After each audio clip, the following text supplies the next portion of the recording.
Hey all, Tony Bing here. Hello and welcome back to the channel for another in-depth review. Now tonight we will be looking at the winner of the community poll I put up.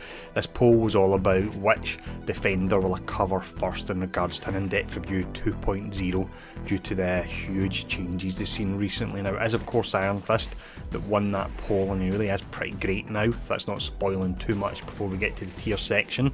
Now in the video anyway, to give you a breakdown of how he plays his various sections we cover. The first one is the general overview, how you unlock him and his tags.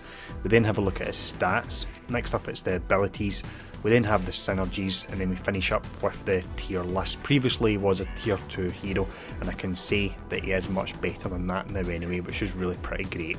Now the first section we'll start off with anyway will be the general overview.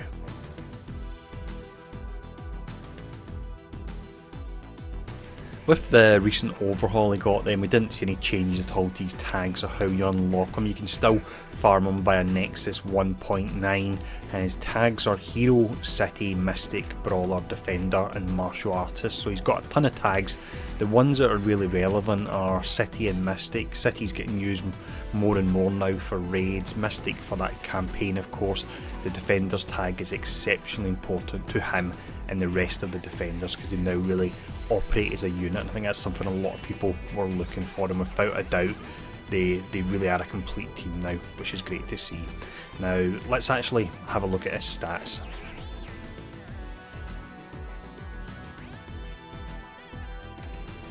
With his offensive stats, these weren't actually changed at all with his rework, but there were other parts put into his kit that's actually making up for the lackluster damage he had before. So it's still sitting at E, but as part of his kit he now has guaranteed chains, higher multipliers, and through his passive and synergies he can gain more damage as well. That's something we'll cover once we get to the abilities and the synergies. His speed and focus are still very average. His speed is 106 at C. Focus is the same at C. You'll be using it a bit more now because he actually has a cleanse on one of his moves. In regards to additional parts of his kit from an offensive perspective, he does have a debuff. Unfortunately still applies it on himself. It's the offense down which he applies after his ultimate. However, like quite a lot of the downfalls of Iron Fist, there is a part of his kit which can hopefully help out a bit with that, and again we'll look at that later on. But next up anyway, we'll check out his defensive stats. So with these stats here, we actually seen one quite substantial and important buff. So his health was previously a D, that's jumped up to a B, so it's went from 60,000 to 75,000. Now that is very important for him because the heals he does are actually based on the amount of base health that he has, so this is a really nice change here. His armour still sitting down pretty low, it's in the region of 2,000, so that's an E rating, and then his resistance is D as well, making him susceptible to debuffs. Also from a defensive point of view for himself and other defenders and city allies, he does a ton of heals. I normally break this down a bit more into specifics, but he does so much, I'm just classing it as so many heals. Now let's have a look at his abilities.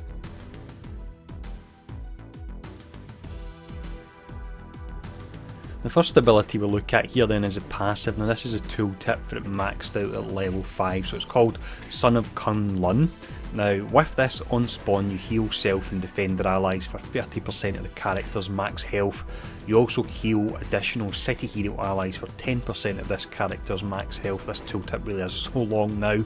On turn you also have a 40% chance to heal self and defender allies for 30% of the character's max health, and you heal additional city hero allies for 20% of this character's max health, and then finally you gain 5% damage for each defender ally. So although his base stats and damage were low, this can help bump it up along with the chains and the higher multipliers. This particular ability you want to take it up to level 4 at a minimum, because it's at level 4 you add in the chance to actually heal city allies. Personally I would say max this out though, because the on spawn, which may seem a bit strange initially when I noticed this, I was thinking how would this be helpful, and then I thought of nodes such as Dark Dimension and raids where you actually, your health pools persist throughout them, and this is where this passive comes in, exceptionally important. So personally I'm going to be maxing this one out. With the basic here, we've seen a nice buff which is taking some of the randomness out of using it. It's called Martial Arts.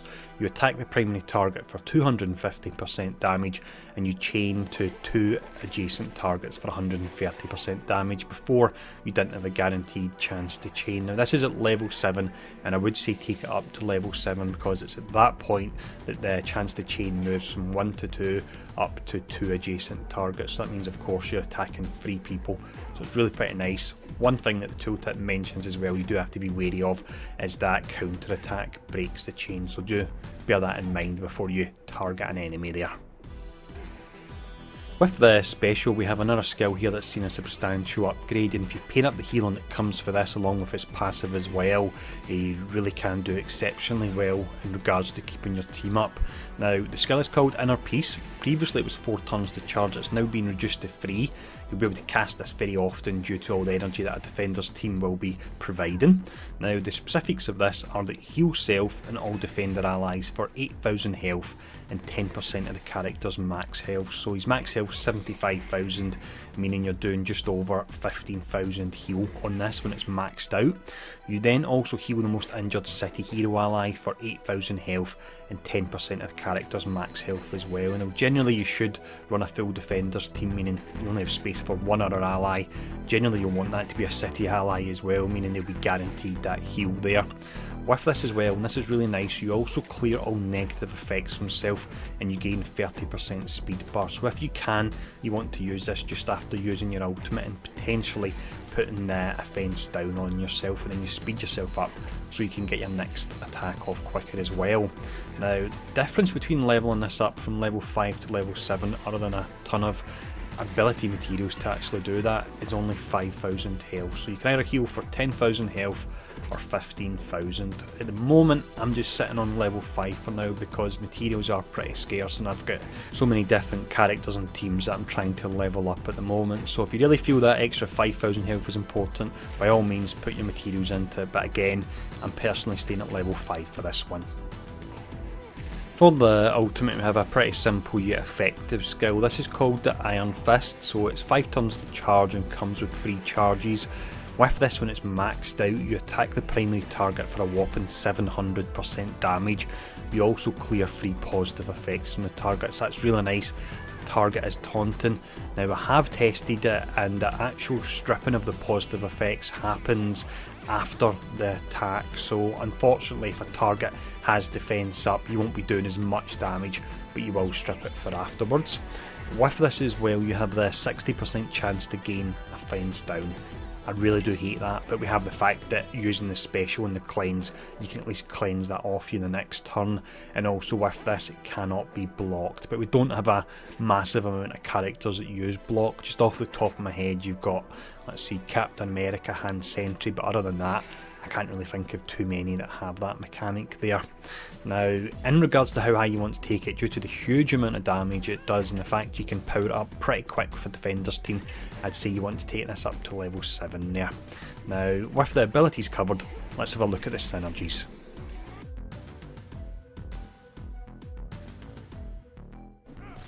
So when you're running Iron Fist, or if you want to run Iron Fist, you have to do this with a defender's team. I can't really stress this enough. They are set up now to work as a complete unit, and if you're using only one of them with other setups, you're just not going to make the most of them at all. So of course the first 4 characters we have are Jessica Jones, Luke Cage, Daredevil and also Punisher. Now, due to the buffs you can get from city hero allies, I'm actually including all the city hero allies that are available at the moment, but for different reasons. If you want to build a tanky defenders team, you can go for Miss Marvel. If you want to build a defenders team that has a ton of regen going on, so just make sure you don't go up against Mordo, then you can drop in Night Nurse. And if you want to go for one that's got some extra stuns and debuffs in there, something the defenders team does lack, then you can drop in Spider-Man as well. And of course you've got Punisher as well. He's your damage dealer that you would drop in, and he does an insane amount of damage. He's someone I'll talk about a lot more when we get to the Daredevil in-depth review, which is actually the next one I will be covering. But that's the characters you want to pair him up with, so let's check out the characters you want to avoid.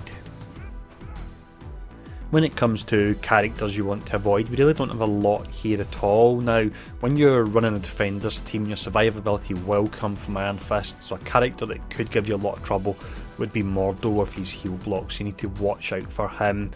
You also have, and this is a bit of a stretch here, but I was struggling for characters, but you also have Hawkeye and Star-Lord that could blind him, resulting in his ultimate missing if you're not paying attention there, because the ultimate, it cannot be blocked, but you can still miss if you're blinded. So pretty simple section there. Now let's see where he places in the tier list.